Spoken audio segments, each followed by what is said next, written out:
Hi అండి. నమస్తే. Welcome back to our channel voice of Lakshmi. Polkampalli Shanta Devi గారు రచించిన చండీప్రియ అనే నవలను ధారావాహికంగా వింటున్నాం కదండి. ఇక ఆరో భాగాన్ని మొదలెడదామా? ప్రసాదరావు బాంబే నుండి వచ్చేశాక నీల్ నుండి ఉత్తరం వచ్చింది, తను వారం రోజుల్లో వస్తున్నానని. సరిగా అన్న రోజుకు నీల్ వచ్చాడు.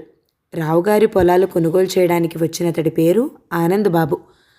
అతడు హైదరాబాద్లో పెద్ద బిజినెస్ మ్యాగ్నెట్. ముగ్గురు హాల్లో కూర్చుని కొంచెంసేపు మాట్లాడుకున్నారు. ఊరికి బయలుదేరబోయే ముందు ప్రసాదరావు ప్రియ గదిలోకి వచ్చారు. చండీ, నేను వెళ్తున్నానమ్మా. ప్రియ కిటికీకి అభిముఖంగా నిలబడటం వల్ల ఆమె ముఖం కనిపించలేదు ఆయనకి. కూతురు నుండి సమాధానం రాలేదు, కానీ వెక్కి వెక్కి ఏడుస్తున్న ధ్వని వినిపించి కొయ్యబారిపోయారు. ఎందుకమ్మా ఏడుస్తున్నావు? ఆతృతగా సమీపించారు.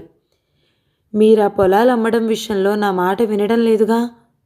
మీరెప్పుడైనా నా మాట కాదనగలిగారా? ఇప్పుడు ఇలా ఎందుకు జరుగుతుంది? నా మనసు కీడునే శంకిస్తోంది.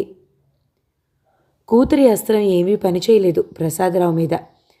నీ ముద్దు ముచ్చటలో తీర్చడం వరకు నేనెప్పుడూ నీ మాట కాదనలేదమ్మా, ఇక ముందు కాదనను కూడా. కానీ ఈ వ్యవహారం పెద్దవాళ్లకు సంబంధించింది. నువ్వు తలదూర్చడం నాకు బాగుండలేదు. నేను ఇలా వెళుతున్నప్పుడు నువ్వు ఏడవడం నిజంగానే అపశకునంగా కనిపిస్తుంది నాకు. ఇటు తిరుగు, కళ్ళు తుడుచుకో, నవ్వు. ప్రియ చేత బలవంతంగా నవ్వించుకుని వీడ్కోలు తీసుకున్నారే కానీ రాయిపడిన సరస్సులా ఆయన మనసు కలతబారిపోయింది. తను చేస్తున్న పని మంచిది కాదా? ఇప్పుడు ఆలోచనకు అవకాశం ఏది? అవతలి వాళ్ళు వచ్చి కూర్చున్నారాయే. చాలా సంవత్సరాల క్రిందటే ప్రసాదరావు పట్నంలో స్థిరపడిపోయినా ఆయన స్వస్థలమైన రాధాపురంతో అనుబంధం పూర్తిగా తెంచేసుకోలేకపోయారు. దానికి రాధాపురంలో పెద్ద బంగళా, ఆ చుట్టుపక్కల పొలాలు, తోటలు ఉండటమే కారణం కాదు. బంగళా లోపలి వైపు ప్రసాదరావు ముత్తాత ప్రతిష్ఠించిన చండీదేవి ముఖ్య కారణం. చండీదేవి పేరు మీద ప్రతి సంవత్సరం నవరాత్రి ఉత్సవాలు ఘనంగా జరపడమే కాదు, నిత్య ధూపదీప నైవేద్యాల కోసం ఒక పూజారి నియమింపబడి ఉన్నాడు. రాధాపురంలో ప్రసాదరావు బంగళా ఒకనాటి వారి జమీందారీ వైభవానికి చిహ్నంగా మిగిలిపోయి కనిపిస్తుంది. నగిషీలు చెక్కబడిన పెద్ద పెద్ద దర్వాజాలు, పెద్ద పెద్ద అద్దాల కిటికీలతో 3 అంతస్తులుగా ఉన్న బంగళా. కింద గదులు 1, 2 తప్ప ముఖద్వారంతో సహా అన్ని గదుల తలుపులు మూసి ఉన్నాయి. బంగళా చుట్టూ ఉన్న చెట్లు మాలి సంరక్షణలో ఉన్నట్టు కనిపిస్తున్నాయి. నీల్ కార్ దిగి బంగళా పరిసరాలను పరిశీలనగా చూడసాగాడు. ఎంత ప్రశాంతంగా ఉంది ఇక్కడ. కార్ దగ్గరికి పరిగెత్తుకొచ్చిన ఒకడిని ఉద్దేశించి ప్రసాదరావు గారు చెప్పారు, పూజారి గారింటికి వెళ్ళి తాళం చెవులు పట్టుకురా గోపన్న. గోపన్న పరిగెత్తాడు. తాళం చెవులు పూజారి గారి దగ్గరుంటాయా? నీలు ప్రశ్నించాడు. చండీదేవికి నిత్య ధూపదీప నైవేద్యాల నిమిత్తం ఇంటి తాళం చెవులు పూజారి దగ్గరే ఉంటాయి చెప్పారు ప్రసాదరావు. గోపన్న పూజారిని వెంటబెట్టుకుని వచ్చేలోగా చండీ మహత్యం గురించి చాలా పరవశంగా చెప్పుకుపోసాగారు ప్రసాదరావు. ప్రసాదరావు ముత్తాత చండీ ఉపాసకులు. ఆ బంగళాలోనే చండీ మందిరం కట్టించి చండీదేవిని ప్రతిష్ఠించారు. ఆయన పారాయణంతో చండీదేవికి దీపారాధన చేసేవాడట, జంతుబలి ఇచ్చేవాడట. దేవికి శాంతి అంటూ ఇప్పసారా సీసాల కొద్దీ తాగేసి ఏమీ తాగనివాడిలా మామూలు మనిషిలా ప్రవర్తించేవాడట. ఆయన చేత్తో ఎవరికైనా కుంకుమ ఇస్తే దెయ్యాలు, రోగాలు పత్తా లేకుండా పోయేవట. ఆయనకి ఎవరి మీదైనా కోపం వస్తే వాడా క్షణంలో రక్తం కక్కుకు చచ్చేవాడట. చండీదేవి సాక్షాత్తు ఆయనకి కనిపించేదని, ఇంట్లో ఆమె నడిచినట్టుగా గజ్జలు గలగలలు, కంకణాల మోతలు అందరికీ వినిపించేవని, రకరకాల పువ్వుల వాసనలు అందరి ముక్కులకు సోకేవని, ఇలా అద్భుతమైన సంగతులు ఎన్నో చెప్పారు. నీల్ తమాషాగా నవ్వుతూ, మరి ఇవన్నీ మీరు కళ్ళారా చూశారా అని అడిగారు. ఏం అలా అడుగుతున్నావు? నువ్వు ఇలాంటివి నమ్మవా? నమ్మను. దేవుడిని నమ్మను. ఆస్తికులైన ప్రసాదరావు తమకెంతో ప్రియతమమైన వ్యక్తి నాస్తికుడని తెలిసేసరికి పొందిన ఆశాభంగం, ఆవేదన ఆయన ముఖంలో స్పష్టంగా కనిపించింది. ఈ నమ్మకం అనేది మధ్యలో పోయిందా, మొదట్లోనే లేదా? నాకు బుద్ధి తెలిసినప్పటి నుండి నాకు ఈ దేవుడంటే నమ్మకం లేదు. ఎందుకు లేదు బాబూ? వ్యాకులపాటితో ప్రశ్నించారు. మీకెందుకుంది? దైవం అనేవాడు ఉన్నాడు కాబట్టి. మీరు చూశారా? ప్రతి నాస్తికుడు వేసే ప్రశ్నే ఇది. క్షణంసేపు నిరుత్తరంగా చూశారు ప్రసాదరావు. తరువాత మెల్లగా అన్నారు. ఉన్నాడని భావించుకోవడంలో ఉన్నాడంటారు భగవంతుడు. కేవలం భావన మీదే ఆధారపడతాడన్నమాట భగవంతుడు. నీల్ చేసిన వ్యంగ్యానికి ప్రసాదరావు దెబ్బతిన్నట్టుగా చూశారు. నువ్వు ఉన్నాడనుకున్నా లేడనుకున్నా ఉండేవాడు లేకుండా పోడు బాబూ, కొద్ది నిష్ఠూరంగానే జవాబిచ్చారు. అయితే భావనతో ప్రమేయం లేదన్నమాట. వితండవాదమని దీన్నే అంటారు. ఎవరు? మీ ఆస్తికులు. మాది హేతువాదం, వితండవాదం కాదు. మా కంటికి కనిపించేదే సత్యం, దాన్నే నమ్ముతాం, దానికోసమే శ్రమపడతాం, దాన్ని పొందడానికే పోరాడతాం. మీలాగా మేము లేనిదాన్ని ఉందన్న భ్రమతో కంటికి కనిపించేదాన్ని అలక్ష్యం చేయం, తుచ్చమనుకోము. మీలాగా శూన్యంలో చేతులు చాచి సిద్ధుల కోసం తపస్సు చేయము. దేవుడున్నాడంటే, దివ్యశక్తులున్నాయంటే మీరు చూస్తున్నారా? అడిగేవాళ్ళకి చూపగలుగుతున్నారా? ఉన్నాడు ఉన్నాడని ఆరాధిస్తే సరిపోతుందా? నీల్ తగ్గడానికి ప్రయత్నించలేదు. తప్పుదోవన పడిచి నడిచిపోతున్న బిడ్డను చూస్తున్నట్టుగా ఆరాటంగా నీల్ ముఖంలోకి చూశారు ప్రసాదరావు. పోని బాబు, దేవుడున్నాడని నేను నీకు రుజువు చేయలేకపోయినా దేవుడున్నాడనుకోవడంలో మనిషి చెడిపోయేది ఏమైనా ఉందా? చెడిపోయేది ఎందుకు లేదు? చాలా ఉంది. భగవంతుడనగానే భక్తి అనేది పుట్టుకొస్తుంది. ఈ భక్తిలో పడ్డ మనిషికి ప్రపంచం ఒక మిథ్యగా, మమకారాలు ఒక బంధంగా, ఇహసౌఖ్యాలు తుచ్చంగా కనిపిస్తాయి. ముక్తే అతడికి చరమ లక్ష్యం. ముక్తి సాధనలో ఇహంలో సాధించవలసినవి విస్మరిస్తాడు. ఈ విధంగానే అతడి జీవితం వ్యర్థమైపోతుంది. నువ్వు చెప్పిన పద్ధతిలో అతడి జీవితం ఎంత వ్యర్థమైపోతే అంతగా సత్కార్యానికి చేరువవుతాడు బాబూ. ప్రసాదరావు పెదవులు అలౌకికమైన ఆనందంతో విడివడ్డాయి. నువ్వు భౌతికంగా సాధించవలసినవి, భౌతికంగా అనుభవించాల్సినవి ఏవైతే ఉన్నాయనుకుంటున్నావో అవి ఒకనాడు మరీచికల్లోని నీరుగా నువ్వు గుర్తిస్తావని నేను భగవంతుణ్ణి ప్రార్థిస్తున్నాను. వెనకొచ్చిన ఆనందబాబు ఆస్తికుడే. నీల్ వాదం వింటుంటే అతడికి తక్కువ ఉద్రేకం కలగలేదు. ముఖం బిగుసుకుపోగా చేతులు రెండు శూన్యంలోకి జాడించి రెండు చెంపలు వాయించుకున్నాడు. నీల్ చేస్తున్న అపచారానికి అతడి తరపున భగవంతుణ్ణి తను క్షమాపణ కోరుతున్నట్టుగా. వారి ముత్తాత సీసాల కొద్దీ సారాయి తాగి ఏమీ తాగనివాడిలా మామూలుగా ఉండేవారట కదా, దానికేమంటారు?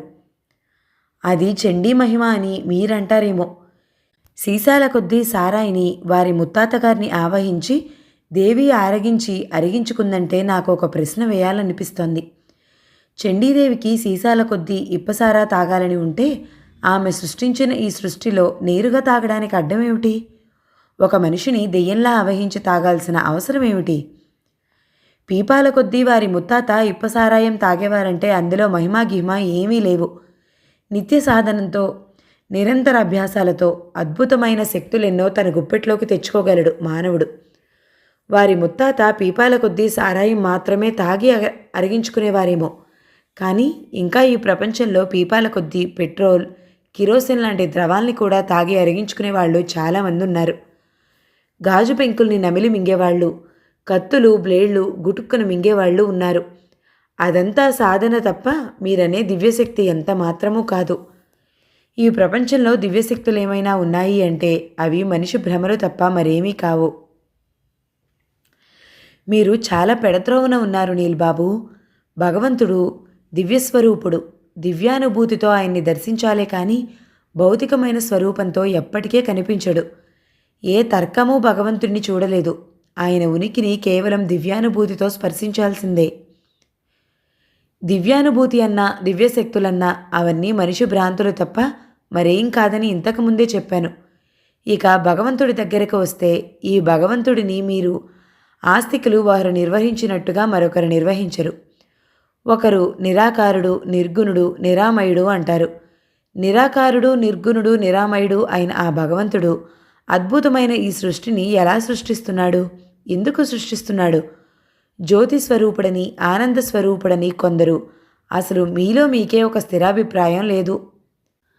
అందుకే కదా మన అల్పత్వం గుర్తించే గీతలో కృష్ణ పరమాత్మ ఎవరు ఏ విధాన తనను స్మరిస్తే ఆ విధంగానే అతడికి చేరువవుతానని చెప్పాడు.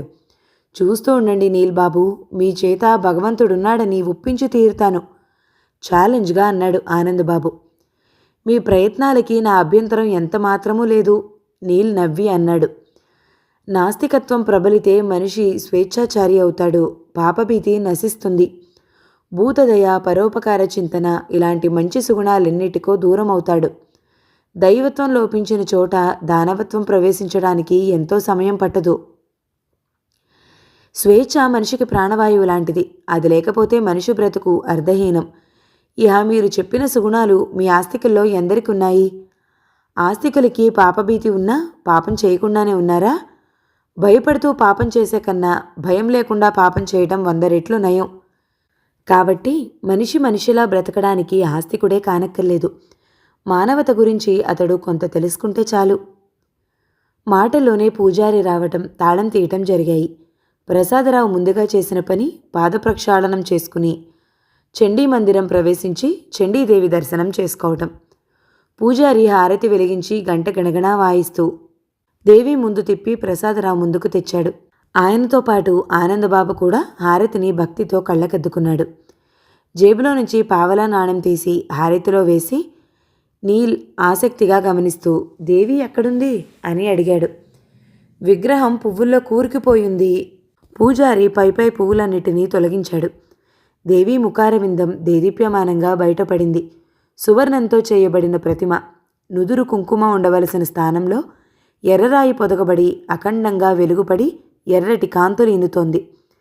చీకటిగా ఉన్న దేవీ మందిరంలో దేవీపీఠం, తీర్థప్రసాదాలకు, ఆరాధకాలకు ఉపయోగించే వెండి పాత్రలు తప్ప మరేమీ లేవు.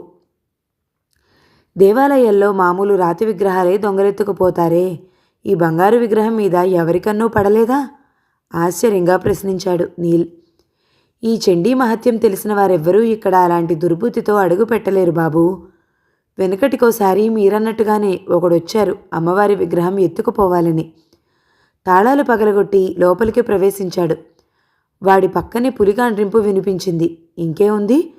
ఉదయం నేను పూజార్థం వచ్చేసరికి వాడు మతీసుతీ లేకుండా బొక్క బోర్లా పడి ఉన్నాడు. అమ్మవారి తీర్థం తెచ్చి వాడి మీద చల్లాక వాడు లేచి నా 2 కాళ్ళు పట్టుకుని బావురుమన్నాడు. ఒళ్ళు గగ్గురు పొడిచింది ఆనందబాబుకు. ఇలాంటి సంఘటనలెన్నో పూజారి వర్ణించి చెబుతోంటే. తనకు కావలసిన మొత్తానికి సగం పొలాలు అమ్మితే చాలు అనుకున్నారు ప్రసాదరావు. ఆయన అనుకున్న దానికి సగానికి సగం రాలేదు. ఇంత దూరము వచ్చి వెనక్కి తిరగడం ఆయనకి ఇష్టం లేకపోయింది. ఆయన కళ్ళ ముందు తను కొనబోయే ఫ్యాక్టరీ కదులుతూ పొలాలు పోతున్నాయన్న చింతే ఆయన్ని దరిజేరనివ్వటం లేదు. మొత్తం పొలాలు బేరం పెట్టేశారు. ఈ సంగతి తెలిసి ఆయన ఎస్టేట్లో పనిచేస్తున్న గుమాస్తాలు, రైతులు పరిగెత్తుకు వచ్చారు. ఇక ముందు మమ్మల్ని ఏం చేసుకు బతుకమంటారంటూ ఏడ్చారు. మీకు బ్రతుకు తెరువు పోతోంది నిజమే, నా అవసరం కూడా మీరు గమనించాలి. ఇన్నాళ్ల మీ సేవకు ప్రతిఫలంగా కొన్ని నెంబర్లు మీ పేరున పట్టా చేయించి ఇస్తాను అన్నారు ప్రసాదరావు. మొత్తం బేరం సెటిల్ కావడానికి 3 రోజులు పట్టింది. ఈ పొలాల గురించి నేను వస్తూ పోతూ ఉంటాను ఇక్కడికి. నాకు ఇక్కడ ఇల్లు లేకపోతే కుదరదు.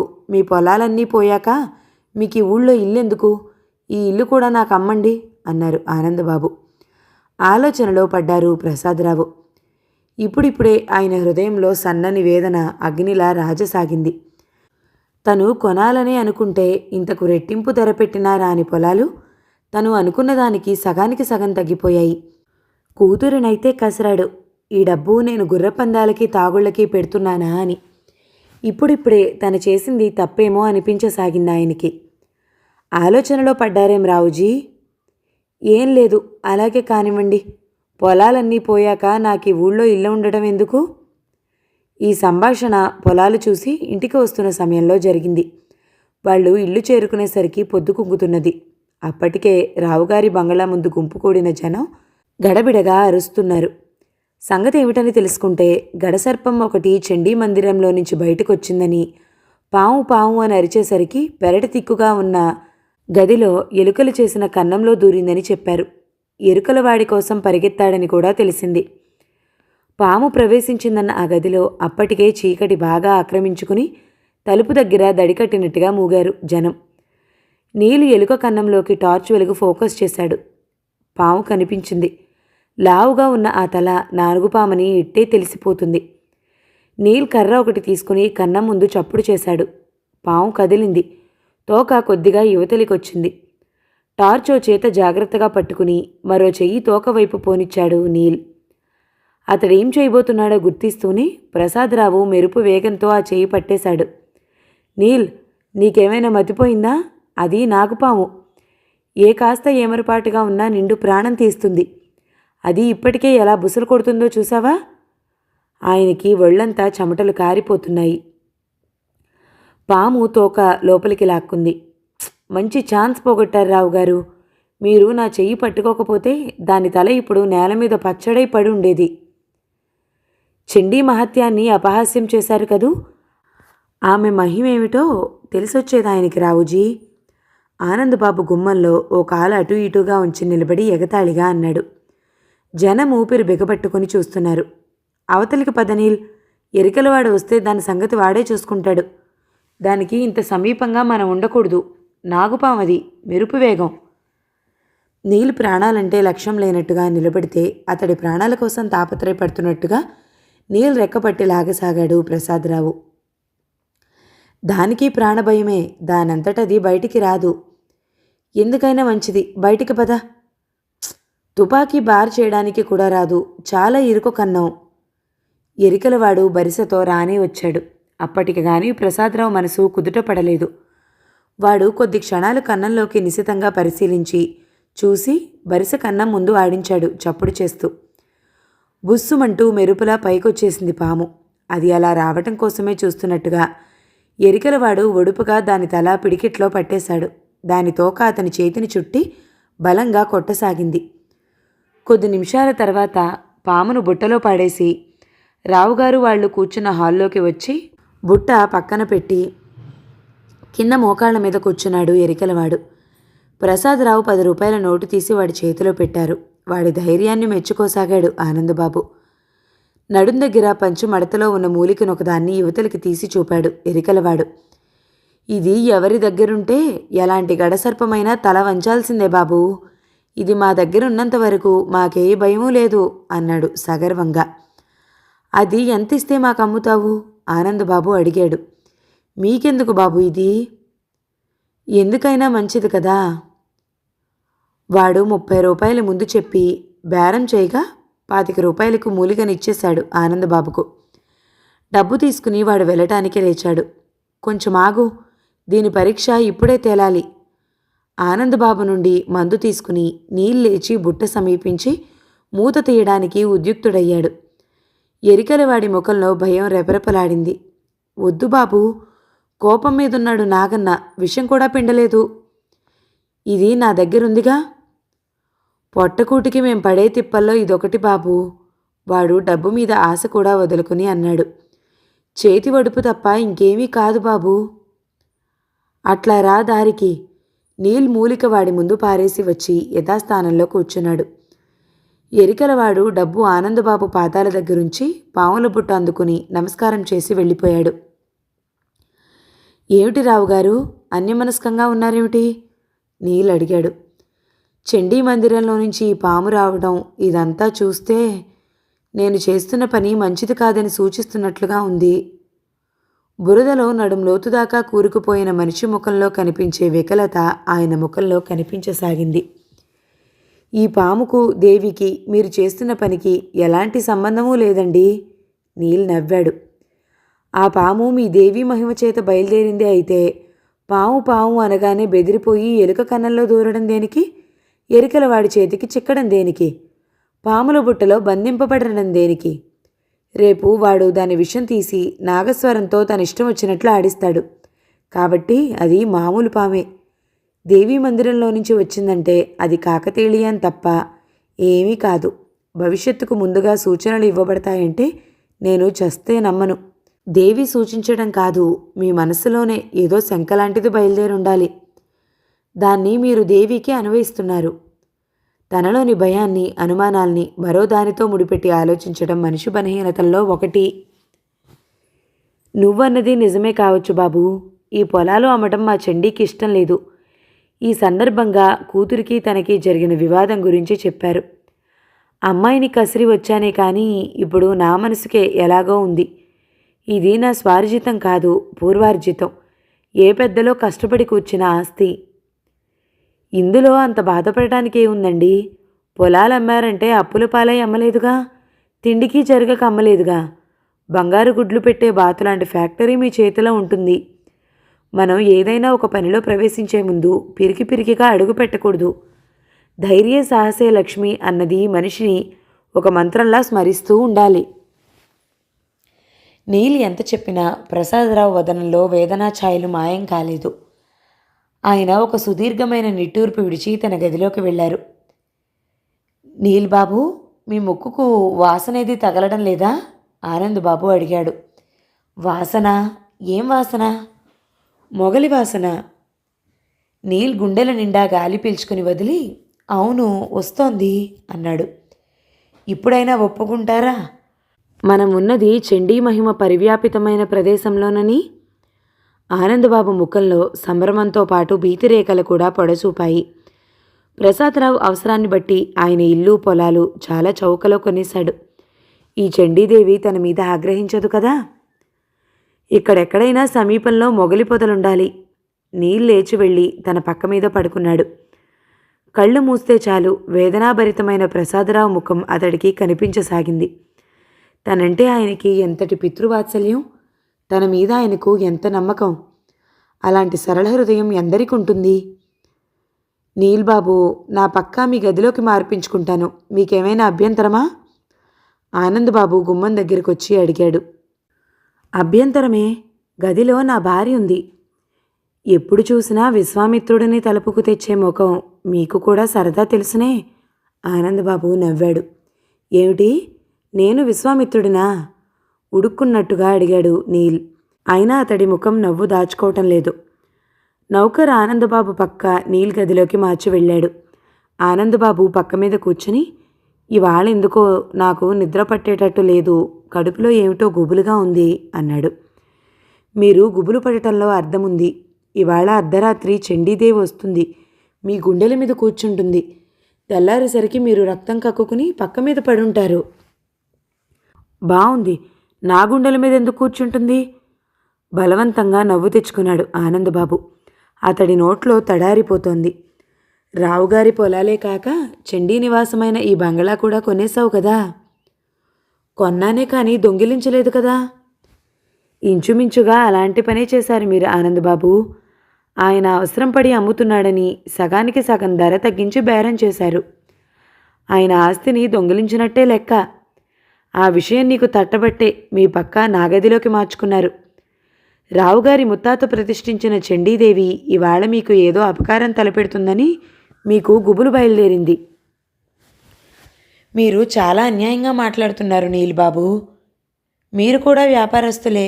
ఇలాంటివేవో కలిసి రాకపోతే మనం పైకి ఎలా వస్తాం? బిజినెస్లో ఒక చోట వస్తుంది, ఒక చోట పోతుంది. అయినా ఒక మనిషికి అన్యాయం చేశానని మీ మనసు చెప్తుంది. మీకు ఈవేళ గుబులుగా ఉందంటే మరో కారణం కనిపించడం లేదు నాకు. ఆనందబాబు మాట్లాడలేదు. ఈ చండీ కానీ ఈ దేవుడు కానీ మనిషి సృష్టించుకున్నవి. తన సృష్టిని చూసి తనే భయపడే స్థితిలో మనిషి ఉన్నాడంటే నాకు చాలా ఫన్నీగా ఉంటుంది. నిజంగా మనిషి భయపడాల్సింది ఈ దేవుళ్ళకి శక్తులకి కాదండి, తనలోని నలుపును చూసి, అవతలి మనిషిని వంచే బుద్ధిని చూసి భయపడాలి. మొన్న మీ చేత దేవుడున్నాడని ఒప్పించి తీరుతానని ఛాలెంజ్ చేశాను, కానీ మీ ధైర్యం, స్థిరచిత్తం, ఏ విషయంలోనైనా మీరు చూసినట్టుగా నడుచుకునే మీ ప్రవర్తనను చూస్తుంటే నాకు మీ శిష్యరికం చేయాలనిపిస్తుంది. మీకంటే నేను 5-6 ఏళ్ళు పెద్దే కావచ్చు వయసులో, జ్ఞాన సంపదకు వయసు అడ్డు కాదు. నీల్ నవ్వులాటగా, అయితే ఉపదేశిస్తాను వినండి. మీరు భగవంతుణ్ణి విశ్వసిస్తారు. అతడున్నాడో లేదో మీకే తెలీదు. నేను నన్నే విశ్వసిస్తాను. దీనివల్ల నా శక్తి ఏమిటో నాకు తెలుస్తుంది. నేను నాస్తికుడిని కనుక నాకు లేని శక్తి కోసం మరొకరి మీద ఆధారపడే అవకాశం లేదు. మీరు ప్రతిదానికి దేవుడి మీద ఆధారం చేసుకుంటారు. మీ ప్రతి చర్యను ఆ దేవుడితో ముడిపెట్టుకుని అతడికి కోపం వస్తుందేమోనని భయపడి చేస్తారు. నాకు అలా భయపడే అవసరం ఎప్పుడూ రాదు. అలా ఆధారపడే అవసరం కూడా నేను కల్పించుకోను. ఎప్పుడూ నాలోకి నేను చూసుకోవటం వల్ల నా లోపాలేమిటో నాకు తెలిసిపోతూ ఉంటాయి. ఎప్పటికప్పుడు సరిదిద్దుకుని సరైన మార్గంలో నడవడానికే ప్రయత్నిస్తాను అన్నాడు. జాగ్రత్తగా వెళ్ళండి రావుజీ అన్నాడు ఆనందబాబు. బ్రీఫ్ కేస్ పట్టుకుని రిజిస్ట్రేషన్ ఆఫీస్లో నుంచి యువతలికొచ్చారు ప్రసాదరావు. ఆయన చేతిలో పట్టుకున్న బ్రీఫ్ కేస్ కొండంత బరువుగా తోచసాగింది. తన పెద్దలు ఎంతో శ్రమించి సంపాదించిన ఆస్తి అంతా క్యాష్ రూపంగా తన చేతిలో ఉంది. ఆయన ఒక్కో అడుగు బరువుగా వేస్తూ కారు సమీపించారు. పెద్ద బండరాయి కింద కృంగిపోతున్న మనిషిలా నీరసంగా బరువుగా కారెక్కి కూర్చుని పోనీ భద్రం అన్నారు. కారు కదిలింది. బ్రీఫ్ కేసు ఒళ్ళో పెట్టుకుని కళ్ళు మూసుకున్నారు ప్రసాదరావు. నీల్ చెప్పినట్టు ఆ ఫ్యాక్టరీ తన చేతిలోకి వస్తే తన చెండి అదృష్టవంతురాలవుతుంది. ఆ కాస్త ఎంఏ పూర్తి కానిచ్చి మంచి వరుణ్ణి చూసి అమ్మాయి పెళ్లి చేసి ఆ ఫ్యాక్టరీ అల్లుడి చేతిలో పెట్టేసి శేష జీవితం కూతురి అల్లుడి నీడన వెళ్ళబుచ్చుకోవాలి. ప్రసాదరావు కళ్ళు తెరిచారు. ఇంటికి వద్దు, బ్యాంకుకు పోని. తిరిగి కళ్ళు మూసుకున్నారు. కారు దూసుకుపోవడం తెలుస్తూనే ఉంది. బాబుగారు! డ్రైవర్ వికృతంగా కేకపెట్టాడు. ప్రసాదరావు కళ్ళు తెరిచే వ్యవధి లేకుండా కారు 2 పల్టీలు కొట్టింది. చండీ! అనిల్ పిలుపుకు ప్రియా చివ్వున తలెత్తింది. ఏడ్చి ఎర్రబడిన కళ్ళలో నుండి నిప్పురవ్వలు చిందసాగాయి. నువ్వా? ఇంకా ఏం కావాలని వచ్చావు? అరిచినట్టుగా అంది. అనిల్ ఆమె కోపాన్ని పట్టించుకోకుండా ఆతృతగా నాన్నగారికి ఎలా ఉంది, ఆయన ఎక్కడున్నారు అని అడిగాడు. మీరనుకున్నట్టు పైలోకానికి వెళ్ళలేదు. ఎక్కడున్నాడని అడుగుతున్నావు? పోకుండా ఉన్న ఆయన ప్రాణాలు గుటుక్కున మింగేద్దామనా? అనిల్ అయోమయంగా అన్నాడు. చండీ, నువ్వేదో అపోహలు ఉండి మాట్లాడుతున్నావు. మొదటి నుండి నన్ను నీ శత్రువుగా చూడటం అలవాటైపోయింది నీకు. కానీ అప్పుడు ఇప్పుడు ఎప్పుడూ నీ శ్రేయోభిలాషినే నేను. చాలించు నీ అభినయం. ఇది నువ్వు నీ అన్న కలిసి పన్నిన కుట్ర కాదు? కుట్ర? అనిల్ ముఖం వివర్ణమైంది. ప్రియ దృఢంగా అవును, ముమ్మాటికి కుట్రే. నేను నీకు కాలేదని, నిన్ను వరించి వరమాల వేయలేదని పగబట్టావు. నీ అన్నకు ఇలాంటి హత్యలు మామూలే. కార్లకు యాక్సిడెంట్లు చేయటం, ప్రాణాలు తీయటం, ఆస్తులు అపహరించడం. నీ అన్నకిది మొదటిసారి కాదు అంది. కర్కశంగా అరుస్తున్న గొంతు చివరికి రుద్ధంగా మారిపోయింది. అనిల్, నాన్నగారు మొదటి నుండి ఒక తండ్రిలా నిన్ను ఆదుకున్నారే. నిన్ను కన్న కొడుకు కంటే ఎక్కువగా అభిమానించారే. నీకేమైనా పగ ఉంటే నా మీద ఉండాలి, నా ప్రాణం తీసుకోవాలి. దేవుడు లాంటి మనిషి మీద నీకు పగ? డబ్బు పోయిందని నాకు చింతలేదు. నాన్నగారు బ్రతికి బట్ట కడితే ఆయన అవిటివారు కాకుండా ఉంటారా అనే నా బాధ. డబ్బు పోయిందా? నీ అన్నతో చేయి కలిపిన నీకు ఆ సంగతి తెలియకుండానే ఉందంటే నేను నమ్మను. ప్రియ హేళనగా నవ్వింది. నీ అన్న పెళ్లి రాయబారానికి వచ్చాడే, నా తమ్ముడికి నా ఆస్తి రాసిస్తాను నీ కూతురి నిమ్మంటూ. అప్పుడే అనుకున్నాను అతడు ఎంతకైనా తగుతాడని. నా తిరస్కారం మీ అన్నదమ్ముల పగకు కారణమై ఉంటుంది. చాలా జాగ్రత్తగా ఆలోచించి ఒక ప్లాన్ వేశారు. నాన్నగారికి ఏదో ఫ్యాక్టరీ చూపించి ఆయన పొలాలు, ఇళ్ళు అన్నీ అమ్మి క్యాష్ చేసుకునేలా చేశారు. కారుకు యాక్సిడెంట్ చేసి క్యాష్ చేజిక్కించుకున్నారు. ఇవాళ మమ్మల్ని ఒక విధంగా బికారులుగా రోడ్డు మీద నిలబెట్టారు. ఎకనైనా మీ పగ చల్లారిందా? చండీ కారణంగా తనకి నీల్కి మధ్య వచ్చిన స్పర్ధ, అతడు ఇంటి నుండి వెళ్ళిపోతూ అన్న ఆఖరి మాటలు గుర్తొచ్చాయి అనిల్కు. చండీని ఒక్కరోజైనా చూడకపోతే ఉండలేననుకుంటే నువ్వు ఈ ఇంట్లోనే ఉండు. ఆమె ఒకరోజు ఆమె కోసం నేను సృష్టించిన సుడిలో చిక్కుకుని చేతులెత్తి దీనంగా వేడుకున్నప్పుడు పరిగెత్తి ఆమెను రక్షించుకోవడం మాత్రం మర్చిపోవద్దు. ఈ మాటలు గుర్తొచ్చాక ప్రియతో వాదించే శక్తిని కోల్పోయినట్టుగా అయ్యాడు అనిల్. చండీ, ఇది కుట్రే కావచ్చు, కానీ ఇందులో నా పాత్ర ఏమీ లేదు. ఈ సంగతి నీకెప్పటికైనా తెలిసేలా చేస్తాను అని అక్కడి నుండి కదిలాడు. కారుకు యాక్సిడెంట్, ₹1,00,00,000 బ్రీఫ్ కేస్ గల్లంతు. పెద్ద పెద్ద అక్షరాలతో పడి ఉన్న ఆ న్యూస్ కింద యాక్సిడెంట్ తాలూకు ఫోటో పడింది. వివరాలు చదివేసరికి నీల్ ముఖం పాలిపోయింది. రిజిస్ట్రేషన్ ఆఫీస్ నుండి వస్తూ ఉండగా ప్రసాదరావు కారుకు యాక్సిడెంట్ అయింది. గాయాలతో స్పృహలేని స్థితిలో ఆయన హాస్పిటల్లో చేర్చబడ్డారు. కారు డ్రైవర్ అక్కడికక్కడే మరణించాడు. ప్రసాదరావు వద్ద ఉన్న ₹1,00,00,000 బ్రీఫ్ కేస్ మాయం చేయబడింది. అది కాకతాళీయంగా జరిగిన యాక్సిడెంట్ కాదని, కావాలని చేసిన యాక్సిడెంట్గా అనుమానిస్తున్నట్టు రాయబడింది. ఈ వార్త అతడు బాంబేలో తన బంగళాలో ప్రాతకాలం వ్యాయామం తర్వాత స్నానం చేసి హాల్లోకి వచ్చి టేబుల్ మీద పాల గ్లాస్తో పాటు న్యూస్ పేపర్ చేతిలోకి తీసుకోగానే చదివాడు. పాలు తాగకుండానే గ్లాస్ టేబుల్ మీద పెట్టేసి సెక్రటరీని కేకేశాడు. నేను అర్జెంటుగా హైదరాబాద్ వెళ్ళాలి, ప్లేన్కి సీట్ రిజర్వ్ చేయించు. రేపు కాన్ఫరెన్సు అంటూ అతడేదో చెప్పబోయాడు. ఉండటానికి ఎంత మాత్రం వీలు కాదు, ఈరోజు నేను తప్పక వెళ్ళాలి. నీల్ కోసం అప్పటికే 2 సార్లు వెళ్ళాడు అనిల్. విద్యానగర్లో తామంతా ఏక కుటుంబంగా కలిసి ఉండాలన్న కోరికతో నీల్ కొన్న ఆ ఇంటికే. వారం క్రితం అతడు బాంబే వెళ్ళినట్టు తెలిసింది. నేరం తన మీదికి రాకుండా అతడు ఆ సమయంలో బాంబేలో ఉన్నట్టు నెపం సృష్టించుకోవడం కోసం బాంబే వెళ్ళాడు కాబోలు. ఏమైనా పిడుగులాంటివాడు. ఇంట్లో ఎవరెవరో ఉన్నారు. వాళ్ళంతా నీల ఆశ్రయంలో చదువుకుంటున్న బీద విద్యార్థులని తెలిసింది. వాళ్ళందరికీ వండి వార్చి పెట్టడానికి నీల అమ్మమ్మ వాళ్ల తరపు దూరపు బంధువు ఒక ఆవిడ ఉంది. నళిన్ అనే ఆమె కొడుకు నీలాశ్రమంలో చదువుకుంటున్నాడు. అన్నగారి కోసం వచ్చి నిలబడిన ఆ 5 నిమిషాల్లోనే ఈ సంగతులన్నీ తెలిసాయి అనిల్కు. చేసే పాపాలన్నీ చేస్తూ పైపై మెరుగుల కోసం ఇలాంటి పుణ్యకార్యాలు చేస్తున్నాడు కాబోలు. మంటగా అనుకున్నాడు. వచ్చినవాడు తమని పోషిస్తున్న ధర్మాత్ముడి సోదరుడని తెలుస్తూనే నళిన్ తల్లి తొట్టిపాటుతో ఏవో మర్యాదలు చేయబోయింది. మొదటిసారి వెళ్ళినప్పుడే అనిల్ కూర్చోవడానికి కూడా ఇచ్చగించలేదు. ఆవిడ టీ తీసుకురాబోతే వారించి అన్నయ్య వచ్చాకొస్తాను అనేసి వచ్చాడు. మూడోసారి వెళ్ళినప్పుడు నీళ్ళొచ్చాడని, హాస్పిటల్కి ఎవరో పెద్ద మనిషిని చూడటానికి వెళ్ళాడని నళిన్ తల్లి ద్వారా తెలిసింది. అనిల్ కూర్చుని అతడి కోసం నిరీక్షించసాగాడు. దాదాపు అరగంట తర్వాత నీల్ పోర్టుకోలో కారాపి లోపలికొచ్చాడు. అనుకోని విధంగా అక్కడ సోఫాలో అనిల్ని చూసి ఎప్పుడొచ్చావు అని అడిగాడు. అక్కడే సోఫాలో కూర్చోబోయాడు. నీ గదిలోకి పద, నీతో మాట్లాడాలి.